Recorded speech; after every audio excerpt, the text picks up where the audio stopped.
Praise the lord. యేసుక్రీస్తు ప్రభు నామములో మీకు అందరికీ వందనములు చెల్లిస్తున్నాను. ఈ దినం మన వాక్యాన్ని ధ్యానించుకునే ముందుగా ప్రార్థన చేసుకుందాం. మహాగణుడివి, మహోన్నతుడివి, సర్వాంతర్యామివి, సర్వసృష్టికర్తమైన మా తండ్రి, మా ప్రభువ, మా రక్షక, మీకే స్తుతులు, స్తోత్రములు స్తోత్రములు స్తోత్రములు స్తోత్రములు వందనాలు చెల్లిస్తున్నాం తండ్రి. అయ్యా ప్రభువ తండ్రి, అనుదినము మీ రెక్కల చాటును భద్రపరిచి అయ్యా మీ సజీవ రెక్కల్లో ఉంచి అబ్బా తండ్రి అని పిలిచే ధన్యత, ఆయుష్ను, ఆరోగ్యాన్ని, సమయాన్ని మాకు ఇచ్చినందుకు నీకు వందనాలు చెల్లిస్తున్నాం తండ్రి. ఈ సమయంలో తండ్రి ప్రార్థిస్తూ ప్రార్థనలో ఏకీవిస్తున్న ప్రతి బిడ్డను దర్శించండి, పేరు పేరును దర్శించండి. అయ్యా తండ్రి, సాతాను ఎత్తుకొని పోకుండా తండ్రి విత్తబడిన వాక్యం నూరంతలుగా ఫలించినట్లు, మంచి నేలను పడిన విత్తన వలె నూరంతలుగా ఫలించినట్లు నైనా నీ పరిశుద్ధాత్మ అగ్ని అభిషేకముతో ప్రభు తండ్రి ప్రతి బిడ్డను నింపండి. నన్ను నింపి నీ నోటి బోరగా మాత్రమే నన్ను వాడుకొని సమస్త మహిమ ఘనత ప్రభావం మీరే పొందుకోమని మా ప్రభువును మా ప్రియరక్షకుడైన యేసుక్రీస్తు ప్రభు వారి అతి శ్రేష్టమైన నామములో ఈ ప్రార్థన సమర్పిస్తున్నాను పరమ తండ్రి. ఆమేన్, ఆమేన్. Praise the lord. ఈ దిన వాక్యాంశము 2వ రాజుల గ్రంథము 2వ అధ్యాయము మొదటి నుంచి మనం చూద్దాం. అంటే దావీదు మహారాజు మరణము దగ్గర పడినప్పుడు, ఆయన వృద్ధాప్యంలో ఉన్నప్పుడు తన కుమారుడికి నేర్పిస్తున్నాడు ఎట్లా పరిపాలించాలి ఈ దేశాన్ని. దేవుడు ఏ విధంగా నన్ను ఆశీర్వదించాడు అలాగే నిన్ను కూడా ఆశీర్వదిస్తాడు. ఎప్పుడు దేవుని యందు భయము భక్తి కలిగి ఉన్నప్పుడు, దేవుని మీద ఆధారపడినప్పుడు దేవుడు నన్ను ఆశీర్వదించినట్టుగానే నిన్ను కూడా ఆశీర్వదిస్తాడని సొలొమోను మహారాజుకి చెప్తున్నాడు. అంటే మన పిల్లలకి మనము కాలం అయిపోయినప్పుడు, మనం ఈ భూలోకంలో జీవించినప్పుడు ఎలా ఉన్నాము, ఇక మీదట ఎలా ఉండాలి అన్నీ కూడా మనం ఈ యొక్క దావీదు యొక్క తన ముగింపు మాటలను చూసి మనం కూడా పిల్లలకి అదేవిధంగా మనం నీతిని బోధించేవారిగా, దేవుని ప్రేమని బోధించేవారిగా, దేవుడు మన పట్ల చేసినటువంటి అద్భుత కార్యాలు, ఆశ్చర్య కార్యాలు వివరించేవారిగా ఉండాలని ఈ దినం మనం నేర్చుకుందాం. దావీదునకు మరణకాలము సమీపింపగా 1 రాజులు 2వ అధ్యాయం మొదటి నుంచి మనం చదువుకుందాం. దావీదునకు మరణకాలము సమీపింపగా అతడు తన కుమారుడైన సొలొమోనునకు ఎలాగు ఆజ్ఞ ఇచ్చాను. లోకులందరూ పోవలసిన మార్గము నేను పోవచ్చున్నాను. అంటే అందరూ వెళ్ళవలసిన చోటికి నేను కూడా వెళ్తున్నాను. అంటే ప్రజలు, ఈ లోకంలో పుట్టినటువంటి ప్రతి మానవుడు కూడా పుట్టినవాడు గిట్టక తప్పదు కాబట్టి అందరూ వెళ్ళవలసిన చోటికి నేను కూడా వెళ్తున్నాను, నాకు సమయం అయిపోయింది అని తన కుమారుడైనటువంటి సొలొమోను మహారాజుకి చెప్తున్నాడు. ఆజ్ఞ ఇచ్చి కాబట్టి లోకులందరూ పోవలసినటువంటి మార్గమున నేను పోవచ్చున్నాను. కాబట్టి నీవు ధైర్యము తెచ్చుకొని నిబ్బరము కలిగి, అంటే తల్లిదండ్రులు లేకపోతే పిల్లలు, తల్లిదండ్రులు నీడలో పెరిగినటువంటి బిడ్డలు ఎలా అయిపోతారు, భయంతో ఎట్లా జీవించాలి ఇప్పుడు అనేటటువంటి స్థితిలోకి వెళ్ళిపోతారు. కాబట్టి ముందుగానే ధైర్యపరుస్తున్నాడు. వెళ్ళవలసిన టైం వచ్చింది, అందరూ వెళ్ళే చోటికి నేను వెళ్ళిపోతున్నాను, నా సమయం అయిపోయింది, కాబట్టి నువ్వు నిబ్బరము కలిగి ధైర్యంగా జీవించాలని చెప్తున్నాడు. నిబ్బరము కలిగి నీ దేవుడైన యెహోవా అప్పగించిన దానిని కాపాడి ఆయన మార్గమును అనుసరించిన యెడల నీవు ఏ పని పూనుకొనినను ఎక్కడ తిరిగినను అన్నిటిలో వివేకముగా నడుచుకుందువు. ఏం చేయాలంటున్నాడు? దేవుడు నీకు చెప్పినటువంటి మాటకు విధేయత చూపించి నీ దేవుడైన యెహోవా అప్పగించిన దానిని కాపాడి ఆయన మార్గములను అనుసరించి, దేవుని మార్గములను అనుసరించి దేవుని వాక్యానుసారంగా నువ్వు జీవించిన యెడల నీవు ఏ పని పూనుకున్నను ఎక్కడ తిరిగినను అన్నిటిలో వివేకముగా నడుచుకుందువు. దేవుని మీద ఆనుకుంటే మనం దేవుని యందు మనం ఏ పని పూనుకున్నా, మనం ఏది చేసినా దేవుని మీద ఆధారపడినప్పుడు, ప్రార్థనాపూర్వకంగా మనం జీవించినప్పుడు అన్నిటిలో కూడా వివేకముగా నడుచుకుంటాం అంటున్నాడు. అంటే తెలివి, జ్ఞానం, వివేకము కలిగి నువ్వు జీవించాలి. ఈ యొక్క ప్రజలను పరిపాలించాలంటే నీకు జ్ఞానం అవసరం, ఆ జ్ఞానము వివేకము ఎక్కడి నుంచి వస్తుంది? దేవుని మీద ఆధారపడినప్పుడు, దేవుని వాక్యానికి నువ్వు విధేయత చూపించినప్పుడు, దేవుని యందు భయము భక్తి కలిగి జీవించినప్పుడు దేవుడు నీకు వివేకాన్ని అనుగ్రహించి నువ్వెక్కడ తిరిగినా ఏం చేసినా నువ్వు ఎలా జీవించినప్పటికి కూడా నీకు దేవుని కృప ఉంటుంది. ఆయన జ్ఞానంతో వివేకంతో నిన్ను నింపుతాడు అని చెప్తున్నాడు.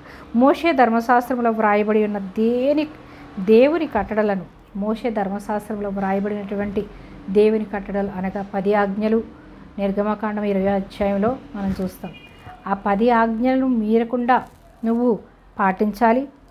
ఆయన నియమించిన ధర్మం అంతటినీ, ఆయన న్యాయ విధులను శాసనములను గైకొనుము అంటున్నాడు. అనగా అప్పటికి యేసుక్రీస్తు ప్రభువారు రాలేదు కాబట్టి, దావీదు మహారాజు వంశంలోంచే యేసుక్రీస్తు ప్రభువారు వచ్చారు కాబట్టి, అప్పటికి ఇంకా యేసుక్రీస్తు ప్రభువారు రాలేదు కాబట్టి, యేసుక్రీస్తు ప్రభువారు రానంతసేపు కూడా ధర్మశాస్త్రాన్ని పాటిస్తూ ఇజ్రాయేలు ప్రజలంతా దేవుని యందు భయము భక్తి కలిగి జీవించేవారు.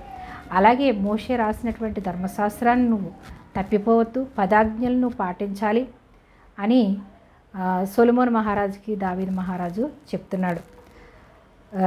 తన సమయం అయిపోయినప్పుడు తన కుమారుడు రాజుగా పరిపాలించాలంటే అన్ని బాధ్యతలు తన కుమారుడికి అప్పచెప్తున్నాడు. అలాగే మనం కూడా ప్రతి బాధ్యత మన జీవితంలో దేవుడు చేసిన అద్భుతాలు ఆశ్చర్యకార్యాలు కూడా ప్రతిదీ కూడా మన పిల్లలకి వివరించేవారుగా ఉండాలి. కానీ అంతేకాని మనం బాధ్యత లేని వారిగా ఉంటే పిల్లలు తెలుసుకోలేని స్థితిలో ఉంటారు.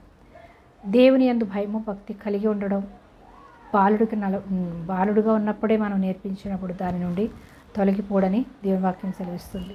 అలాగే బాలుడుగా ఉండవలసినటువంటి మార్గం చిన్న వయసు నుంచి సొలొమోను మహారాజుని దేవుళ్ళలోనే పెంచింది తన తల్లి, తన దావీదు మహారాజు పెంచారు కాబట్టి తన తండ్రి మాటకు విధేయత చూపించి దేవుని యందు భయము భక్తి కలిగి ఉన్నాడు. రాజుగా తనని ఏర్పాటు చేసుకున్నాడు. ఆ రాజ్యాన్ని ఎలా పరిపాలించాలో కూడా దావీదు మహారాజు తన కుమారుడైనటువంటి సొలొమోను మహారాజుకి అప్పగిస్తున్నాడు.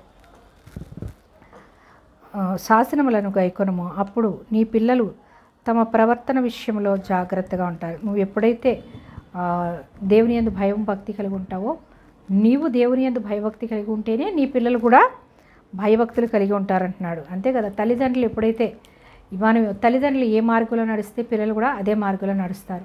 నీవు దేవుని యందు భయము భక్తి కలిగి జీవిస్తే కనుక అప్పుడు నీ పిల్లలు కూడా తమ ప్రవర్తన విషయంలో జాగ్రత్తగా ఉండి నా ఎదుట తమ పూర్ణ హృదయముతోనూ పూర్ణ మనసుతోనూ సత్యమును అనుసరించి నడుచుకొని నీడల ఇజ్రాయేలీయుల రాజ్య సింహాసనము మీద ఆసీనుడగు ఒకడు నీకు ఉండక మానడని యెహోవా నన్ను గూర్చి ప్రమాణము చేసిన మాటలు స్థిరపరచును.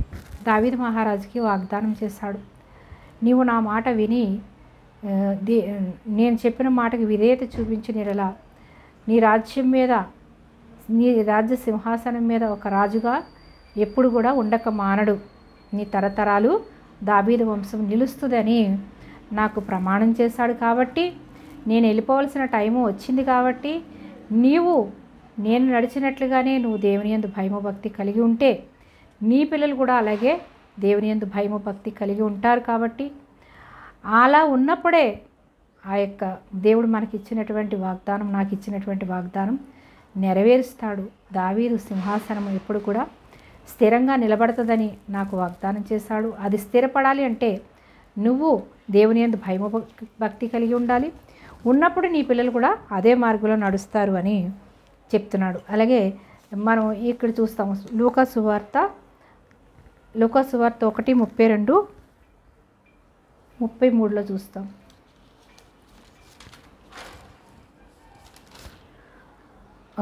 ఆయన గొప్పవాడై సర్వోన్నతుని కుమారుడు అనబడును, ప్రభువైన దేవుడు. ఇది యేసుక్రీస్తు ప్రభువారి గురించి చూస్తాం.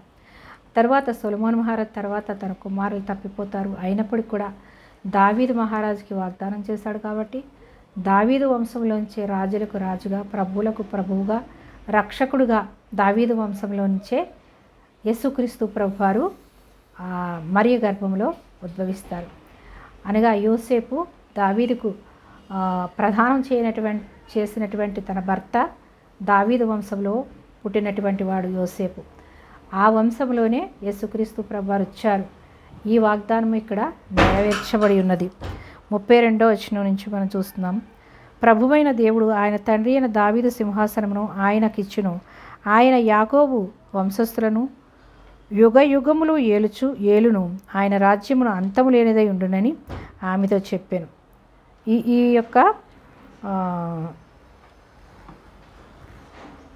ఈ యొక్క వాక్యము సిమియోను ప్రవచిస్తాడు. అది ముందుగా దావీదు మహారాజుకి వాగ్దానం చేసినటువంటి వాక్యం ఇక్కడ నెరవేర్చబడింది. ఆయన రాజ్యం ఇప్పుడు కూడా యుగ యుగాలు తరతరాలు నిలుస్తుంది అని ఇక్కడ మనం చూస్తున్నాం. ఇక్కడ లూకాసు వార్త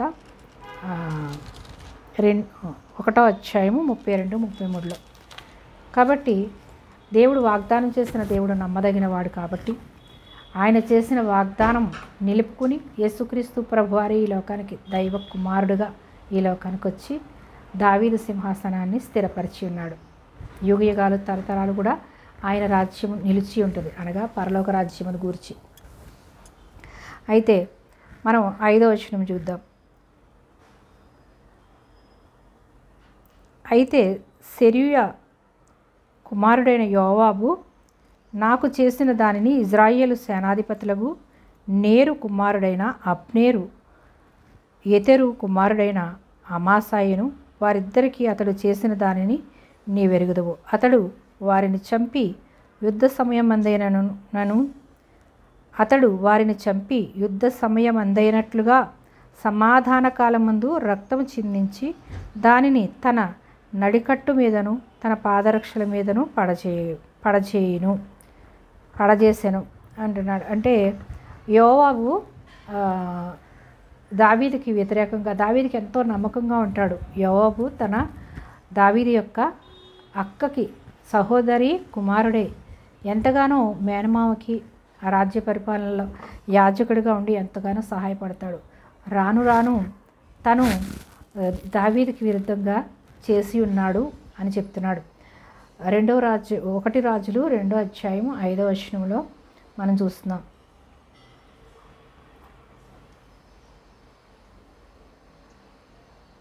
కాబట్టి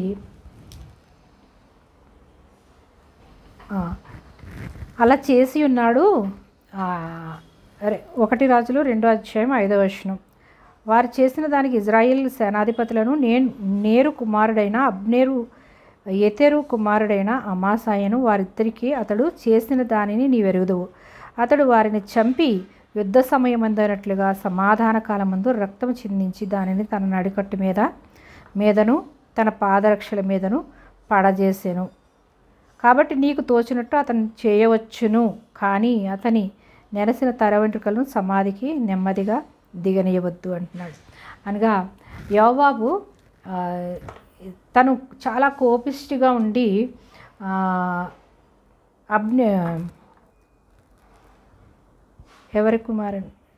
సెరూయా కుమారుడైన యోవాబు వారు చేసిన దానికి నేరు కుమారుడైన అబ్నేరుని చంపివేశాడు.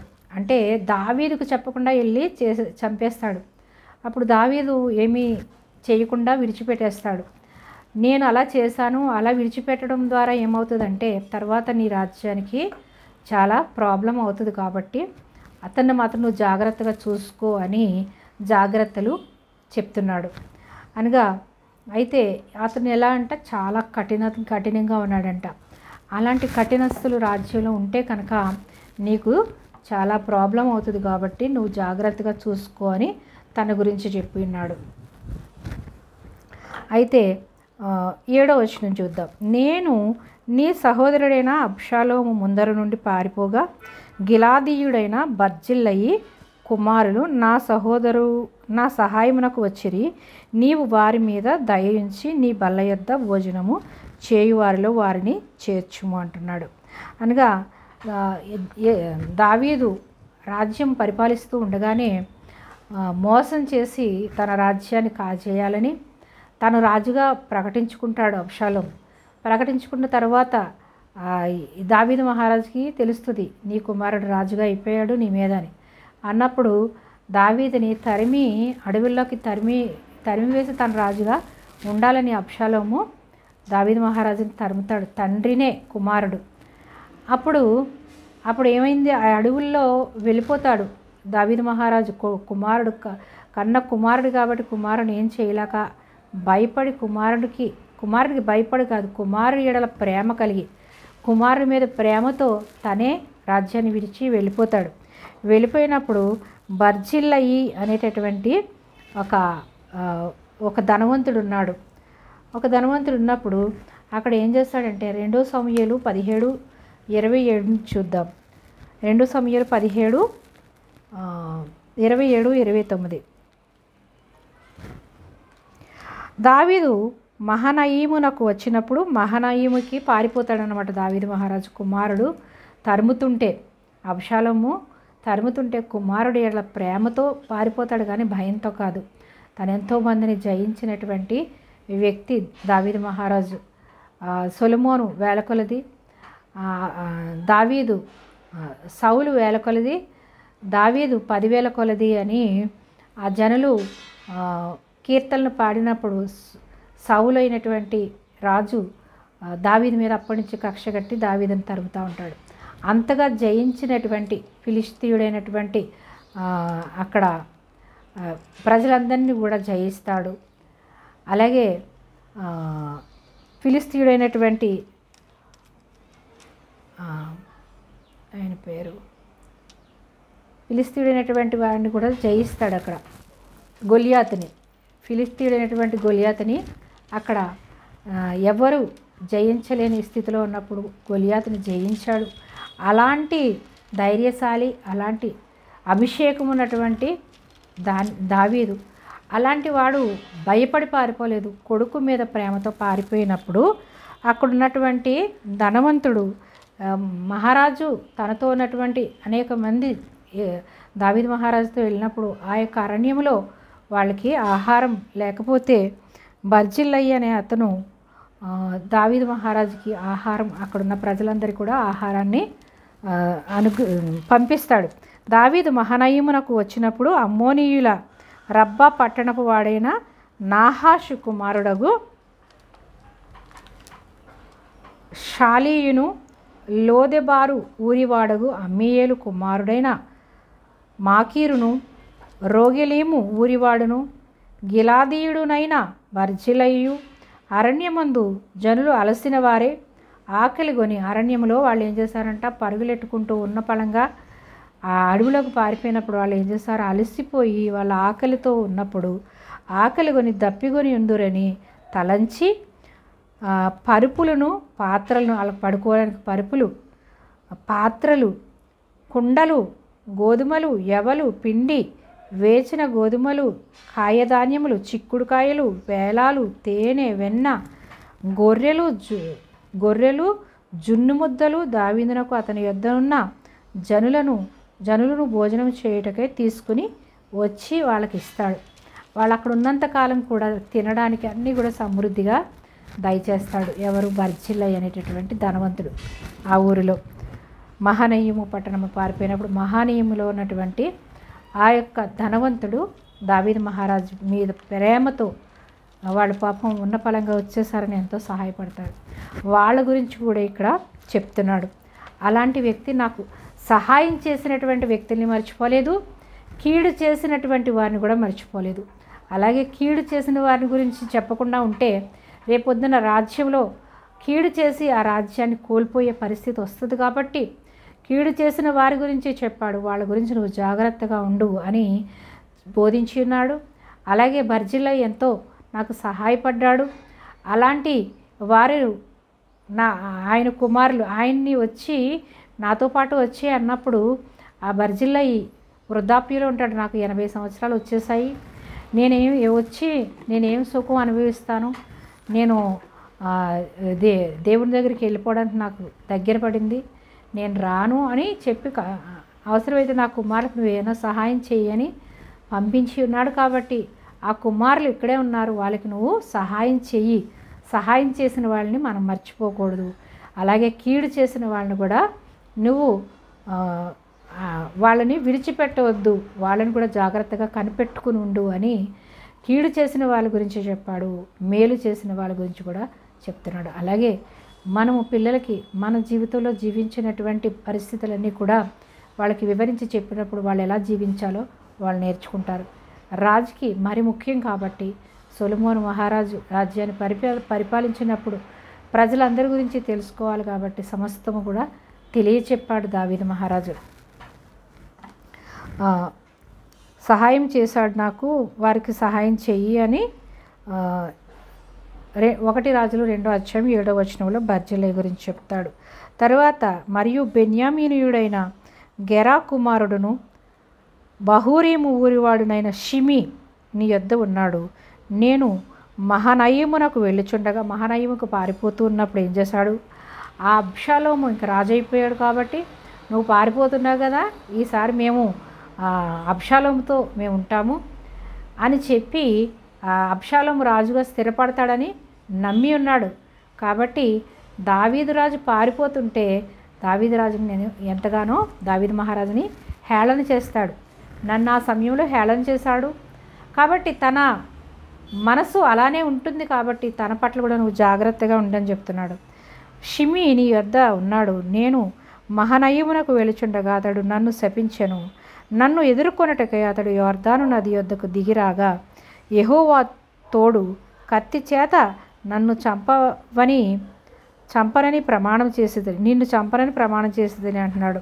అనగా మళ్ళీ అబ్షాలోము చనిపోయిన తర్వాత మళ్ళీ తిరిగి వస్తున్నప్పుడు పశ్చాత్తాపడతాడు. అయ్యో నేను ఆ రోజు నేను హేళన చేశాను కదా, ఇప్పుడు మళ్ళీ నన్ను చంపేస్తాడేమో అని చెప్పి పశ్చాత్తాపడ్డాడు. కాబట్టి నేను చంపనని నేను తనకి ప్రమాణం చేసి ఉన్నాను, అయినా కానీ నువ్వు జాగ్రత్తగా ఉండు అని చెప్తున్నాడు. ఎలా హేళన చేశాడు? 2 సమూయేలు 16:5-8 చూద్దాం. అంటే కొన్నిసార్లు మనం ఏం చేస్తూ ఉంటామంటే ఇదే శాశ్వతం అనుకుంటూ మనము హేళన చేస్తూ ఇతరులను ఇబ్బంది పెడుతూ ఉంటారు. తర్వాత తనే రాజుగా వచ్చినప్పుడు, తనే పరిపాలించినప్పుడు తన మీదకి చావు వస్తుంది అని వాళ్ళు గుర్తించుకోరు. కాబట్టి దాని గురించి మనం ఇక్కడ చూద్దాం. 2 సమూయేలు 16:5 ఏమని హేళన చేశాడు అది కూడా తన కుమారుడికి చెప్తున్నాడు.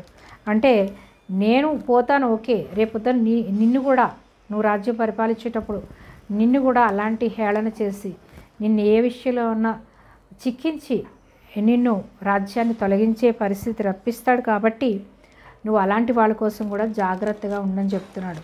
16:5 చూద్దాం.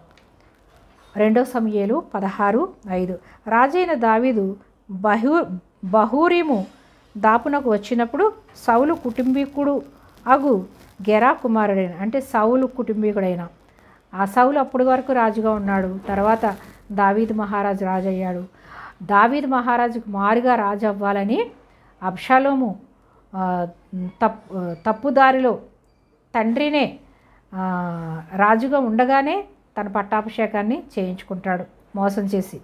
దావీదు మహారాజుని మోసం చేసి పట్టాభిషేకం చేసుకున్నప్పుడు ఈ సౌలుగా ఉన్నటువంటి రాజుగా ఉన్నటువంటి ఈ గెరా షిమి ఏం చేస్తాడు, అబ్షాలోము వెళ్ళిపోతాడు, అబ్షాలోము వైపు వెళ్ళిపోతాడు. అన్యాయంగా రాజ్యం పరిపాలించడానికి రాజ్యాన్ని తీసుకున్నప్పుడు ఆ అన్యాయపు పరిపాలనలో ఉండాలని దావీదు మహారాజుని హేళన చేస్తాడు షిమి అనే అతను.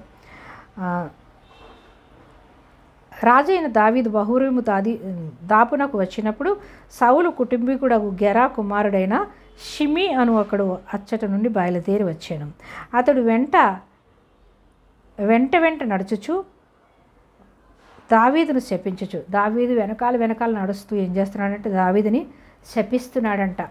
శపించుచు జనులందరూ బలాఢ్యులందరూ దావీదు ఇరు పార్శ్వముల ఉండగా, తన చుట్టూ ఎంతో బలాఢ్యులు ఉన్నారు, అయినప్పటికీ కూడా రాజ్యం వాళ్ళ చేతిలో ఉంది కాబట్టి ఏం చేయలేడులే రాజు అని చెప్పేసి కూడా వెళ్తూ తన వెంట వెళ్తూ ఏం చేస్తున్నాడు, బలాఢ్యులు ఉన్నప్పటికీ కూడా దావీదు ఇరుపార్శ్వములను ఉండగా రాజైన బలాఢ్యులందరూ దావీదు ఇరుపార్శ్వములను ఉండగా రాజైన దావీదు మీదను అతని సేవకులందరి మీద, దావీదు మీదే కాకుండా తన సేవకులందరి మీద కూడా ఏం చేస్తారంట, రాళ్ళు రువ్వుచూ వచ్చాను.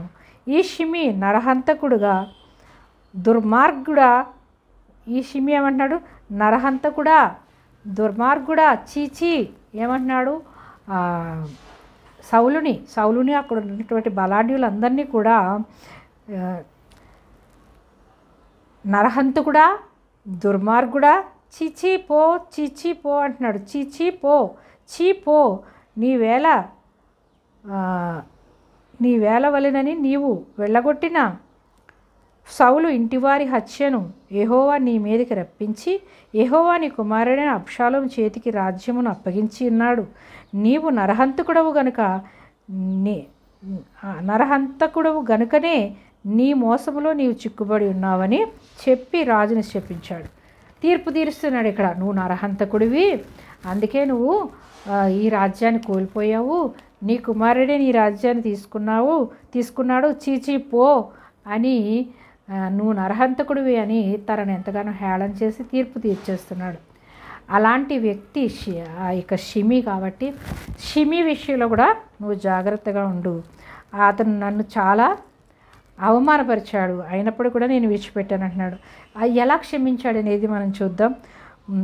కనుక నీ మోసములో నీవు చిక్కుబడి ఉన్నావని చెప్పి రాజును శపింపగా సెరూయా కుమారుడైన అబీషై అనేటటువంటి యాజకుడు, దావీదు మహారాజుకి యాజకుడుగా ఉన్నటువంటి అబీషై ఏమంటున్నాడంటే, ఈ చచ్చిన కుక్క నా ఏలిన వాడవును రాజువునగు నిన్ను శపింపనేలా. ఈడు చచ్చిన కుక్కలాంటోడు, ఇలాంటోడు నిన్ను శపిస్తున్నాడు, నిన్ను అవమానపరుస్తున్నాడు, నిన్ను తిడుతున్నాడు. అలాంటి నా ఏలిన వాడవైన రాజు అయినటువంటి నిన్ను శపించనేలా. నీ చిత్తం అయితే నేను వానిని చేరబోయి వాని తల ఛేదించి వచ్చేదను అని చెప్తున్నాడు. అంటే రాజైనటువంటి దావీదును అంతగా శపిస్తుంటే తన యాజకుడైనటువంటి అబీషై చూడలేకపోయాడు, వినలేకపోయాడు. నువ్వు చెప్పు, వెళ్ళి వాడిని చంపి నేను తీసుకొస్తాను, తన తలని ఛేదించి నీ దగ్గరికి తీసుకొస్తాను అని చెప్తున్నాడు. అప్పుడు ఏమంటున్నాడంటే రాజు ఎంత విధేయత, దేవుని మీద ఆనుకున్నటువంటి విషయం ఇక్కడ మనం చూస్తాం. అందుకు రాజు 2 సమూయేలు 16వ అధ్యాయము 10వ వచనంలో దావీదు మహారాజు దేవుని మీద ఎంత విధేయత కలిగి ఉన్నాడో, ఎంత క్షమించే గుణం కలిగిన వాడో ఇక్కడ మనం చూస్తాం. అందుకు రాజు, సెరూయా కుమారులారా, మీకును నాకును ఏమి పొంతు, వానిని శపింపనీయుడి అంటే వానిని శపింపనీయండి, వానికి నాకు ఏమి పొంతు, వానిని శపింపనీయుడు. దావీదును శపింపమని యెహోవా వానికి సెలవియ్యగా నీవు ఇలాగున ఎందుకు చేయుచున్నావు అంటే దేవుడే ఈ నన్ను శపింపమంటున్నాడు కాబట్టి శపించని, నువ్వెందుకు ఈ విధంగా బాధపడుతున్నావు, ఎందుకు నీ చేతులకు తీసుకుని తనను చంపుతానంటున్నావు. దేవుడే అప్పగించాడు అంటే నిరాశ నిస్పృహలో ఉన్నాడు దావీదు మహారాజు. తన కుమారుడు తండ్రి మీదే విరుద్ధంగా మోసం చేసి రాజ్యాన్ని లాక్కుంటే తండ్రికి ఎంత బాధ ఉంటుంది. అదే వేరే ఎవరైనా అయితే అక్కడికక్కడే అందరూ వెళ్ళి చంపి పడేస్తారు. ఈ సైన్యం అంతా వెళ్ళి, దావీదు మహారాజు సైన్యం అంతా వెళ్ళి చంపుతారు. కానీ తన కన్న కుమారుల్ని తండ్రి ఎంతగా ప్రేమిస్తాడనేది తండ్రి ప్రేమను ఇక్కడ చూస్తాం. దావీదు మహారాజు రాజైనప్పటికీ ఒక తండ్రి కాబట్టి తండ్రిలాగే ప్రేమిస్తున్నాడు. తన కుమారుడు తన రాజ్యాన్ని లాక్కున్నప్పటికి కూడా తనే రాజ్యాన్ని విడిచి పారిపోయాడు. ఆ యొక్క సైనికులందరూ పారిపోయారు. అతన్ని ఎంతగానో అవమానపరుస్తున్నారు. చీపో నరహంతకుడా, నీ కుమారుడు నీ అన్యాయాన్ని బట్టే, నువ్వు నరహంతకుడు కాబట్టే నీ రాజ్యం నీ కుమారుడు తీసుకున్నాడని ఇక్కడ తీర్పు తీరుస్తున్నాడు షిమి. అలాగే ఈ లోకంలో మనం కూడా అనేక సార్లు తీర్పులు తీర్చేస్తూ ఉంటాం. కానీ దేవుని చిత్తం, దేవుని ప్రణాళిక అని మనం గ్రహించుకోలేని స్థితిలో తీర్పు తీరుస్తూ ఉంటాం. తీర్పు తీర్చితే మనం కూడా తీర్పు తీర్చబడతాం. కాబట్టి ఇక్కడ దావీదు మహారాజు ఏమంటున్నాడు, తనను చంపి తీసుకురావడానికి తన చుట్టూ ఎంతో బలాఢ్యులు ఉన్నారు, సైనికులు ఉన్నారు. అయినప్పటికి కూడా వద్దు, దేవుడే నన్ను ఈ మాటలు పడమన్నాడు, ఆ షిమీని తిట్టమన్నాడు కాబట్టి తిట్టని అంటున్నాడు. ఎంత తగ్గింపు చూడండి, ఎంత నిరాశ నిస్పృహలో ఉన్నాడు. తన కుమారుడి ఎడల ప్రేమ, ఒక పక్క బాధ, వేదన, ఎంతో చింతాక్రాంతుడిగా ఉన్నప్పుడు ఆ బర్జిల్లయి పోషించాడు వాళ్ళని. కానీ ఇతను వెళ్తున్నప్పుడు ఎంతగానో అవమానపరుస్తున్నాడు. అలాగే ఈ లోకంలో మంచి వాళ్ళు ఉంటారు, చెడ్డవాళ్ళు ఉంటారు. బర్జిల్లై ఎంతగానో సహాయపడ్డాడు, రాజుకి సహాయపడ్డాడు కాబట్టి తన కుమారులకి సహాయం చేయి, నువ్వు చేయవలసినటువంటి సహాయం చేయి అని చెప్పాడు. ఇలా తనను అవమానపరిచినటువంటి షిమీని, అలాగే ఇంకా యోవాబుని నీ చేతులకు అప్పగిస్తున్నాను, నువ్వేం చేయాలో వాళ్ళని చేసుకో అని యోవాబుని షిమీని అప్పగిస్తున్నాడు.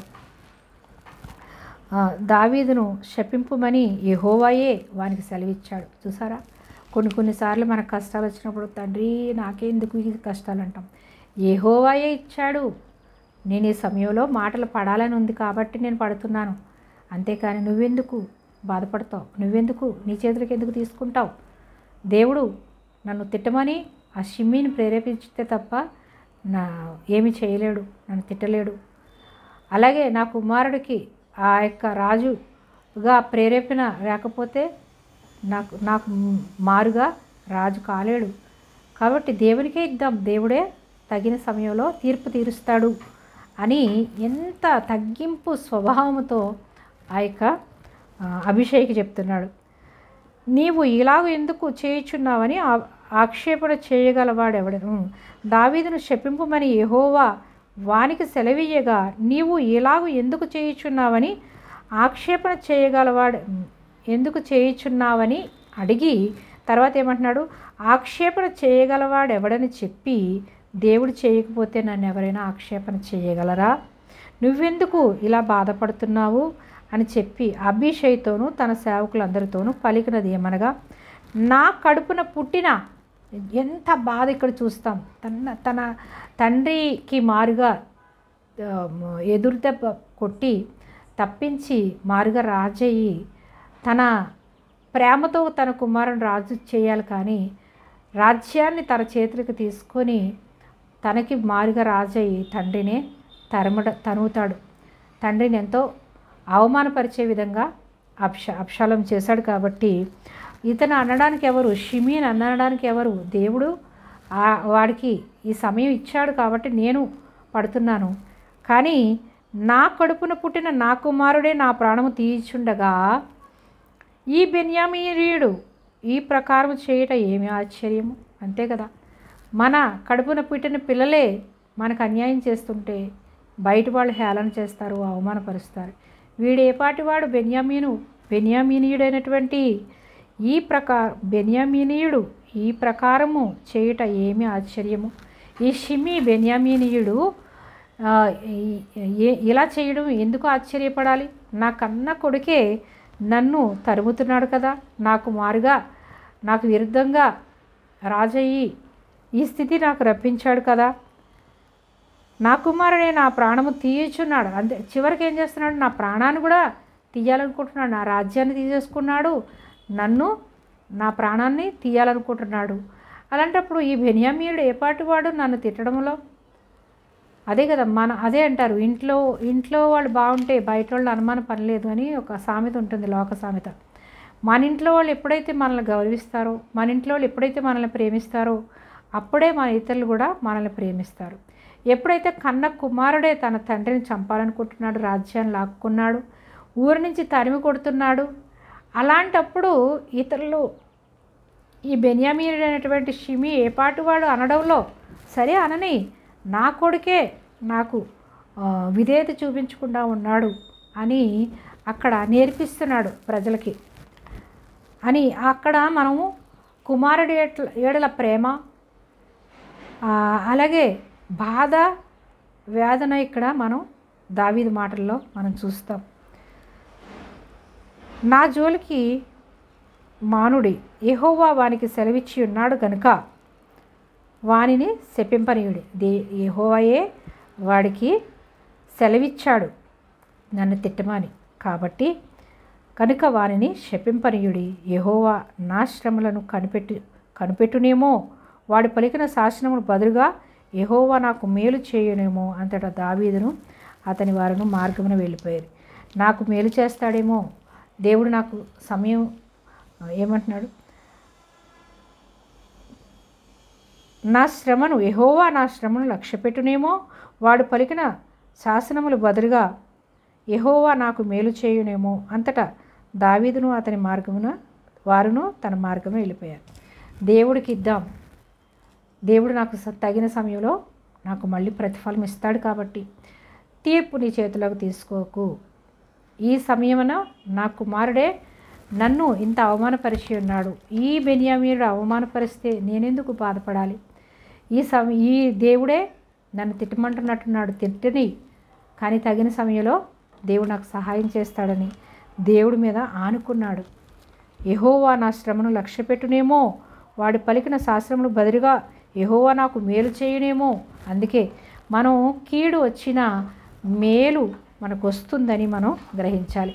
ఎక్కడ చూస్తున్నామో 2 సమూయేలు 16వ అధ్యాయము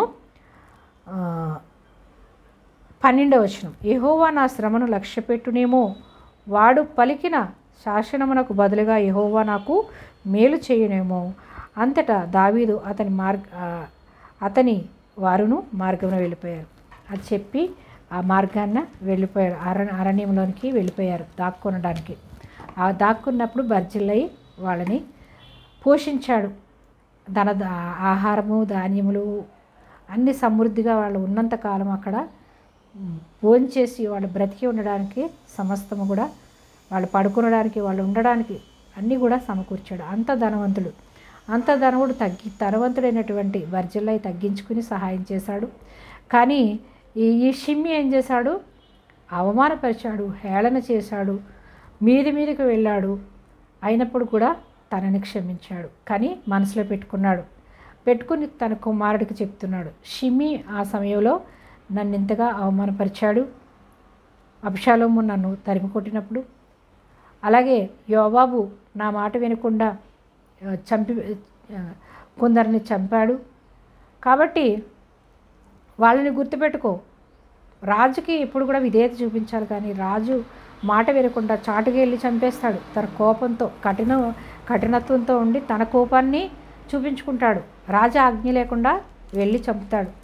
అలా చేసినటువంటి యోవాబుని గుర్తుపెట్టుకో. అలాగే యోవాబు కూడా తర్వాత అబ్షాలోము తమ్ముడైనటువంటి అబ్షాలోము రాజుగా వస్తే ఆ వైపుకి వెళ్ళిపోతాడు యోవాబు. అలా నాకు విధేయత చూపించకుండా నాకు విరుద్ధంగా లేచినటువంటి నా కుమారుల వైపు వాళ్ళు వెళ్ళిపోయారు. అలాగే తర్వాత కూడా వాళ్ళు అలా ఉండొచ్చు. కాబట్టి అటువంటి మనస్తత్వం ఉన్న వాళ్ళు నువ్వు జాగ్రత్తగా కనిపెట్టుకో. తగిన సమయంలో నువ్వు ఏం చేయాలనుకుంటే వాళ్ళని చెయ్యి, నీ రాజ్యాన్ని కాపాడుకో అని దావీదు మహారాజు చెప్తాడు. అలాగే బర్జిల్లై చేసినటువంటి మేలు కోసం కూడా నువ్వు మేలు చేసిన వాళ్ళకి మేలు చేయి, కీడు చేసిన వాళ్ళకి కీడు వాళ్ళు ఏదో రోజు మళ్ళీ తలపెడతారు. కాబట్టి వాళ్ళని నువ్వు జాగ్రత్తగా చూసుకో అని మంచి గురించి చెడు గురించి కూడా దావీదు మహారాజు సొలొమోను మహారాజుకి చెప్పి ఉన్నాడు. కాబట్టి మేలు చేసిన వాళ్ళు మేలు పొందుకుంటారు, కీడు చేసిన వాళ్ళు కీడు పొందుకుంటారు. ఈ లోకంలో మనం ఎవరికి కూడా తీర్పు తీర్చేయకూడదు. అలాగే షిమి దావీదు మహారాజుకి తీర్పు తీర్చేశాడు. కాబట్టి అటువంటి స్థితిలో ఉన్నప్పుడు సొలొమోను మహారాజు యోవాబుని షిమ్మిని కూడా తర్వాత చంపివేస్తాడు. ఎందుకంటే తన రాజ్యాన్ని కాపాడుకోవాలి కాబట్టి, తన ప్రజల్ని రక్షించాలంటే రాజ్యాన్ని కాపాడుకోవాలి కాబట్టి అక్కడున్నటువంటి కుయుక్తి మనస్తత్వం కలిగిన వారిని విధేయత చూపించకుండా వాళ్ళు ఎటు తోస్తే అటు వెళ్ళిపోయే వాళ్ళ ఆ యొక్క రాజ్యంలో ఉండకూడదని వాళ్ళిద్దరిని కూడా తర్వాత సొలొమోను మహారాజు చంపించేస్తాడు యాజకుల ద్వారా. తనకి నమ్మకమైనటువంటి యాజకుల ద్వారా చంపించేస్తాడు. అలా 9వ వచనం, నిన్ను చంపమని కత్తి చేత నిన్ను చంపమని ప్రమాణం చేసి తిని వానిని నిర్దోషిగా ఎంచవద్దని చెప్పాడు. అలాగే 10వ వచనంలో తల వెంట్రుకల రక్తముతో సమాధికి దిగచేయును. తరువాత దావీదు తన పితరులతో కూడా నిద్ర పొంది దావీదు పట్టణమును సమాధిలో చేయబడి తన యొక్క మరణకాలము సమీపించినప్పుడు చెప్పి ఉన్నాడు. 10వ వచనంలో దావీదు మహారాజు వృద్ధాప్యంలో చనిపోయడం చూస్తాం.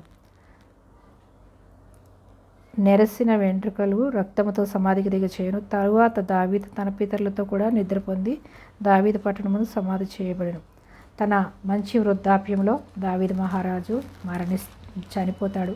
నిద్ర అనగా యేసుక్రీస్తునందు కానీ ఈ దేవుని యందు విశ్వాసం ఉంచినటువంటి ప్రతి ఒక్కరు కూడా మనం తిరిగి లేస్తామనేటటువంటి విశ్వాసం ఉంది కాబట్టి పరిశుద్ధులటువంటి మరణము నిద్రతో సమానం. ఎందుకంటే నిద్రపోయిన వాళ్ళు లేస్తారు, చనిపోయిన వాళ్ళు లేవరు. కాబట్టి వారి యొక్క విశ్వాసాన్ని బట్టి నిద్రించెను, క్రీస్తునందు నిద్రించెనని మాత్రమే చెప్తారు, కానీ మరణించారని అనరు.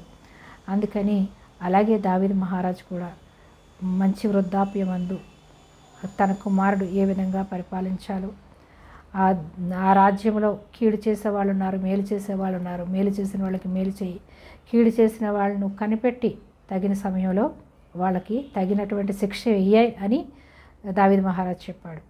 అంటే యేసుక్రీస్తు ప్రభువారు వచ్చిన తర్వాత క్షమించాలని ఉంది, కానీ దేవుడు కూడా క్షమించడు. ఎందుకంటే దేవునికి విరుద్ధంగా ఉన్నవారికి ఒక తీర్పు దినం అనేది ఉంటుంది. కాబట్టి ఆ తీర్పు దినంలో కూడా ప్రతి ఒక్కరికి తగిన సమయంలో తీర్పు తీరుస్తాడు దేవుడు.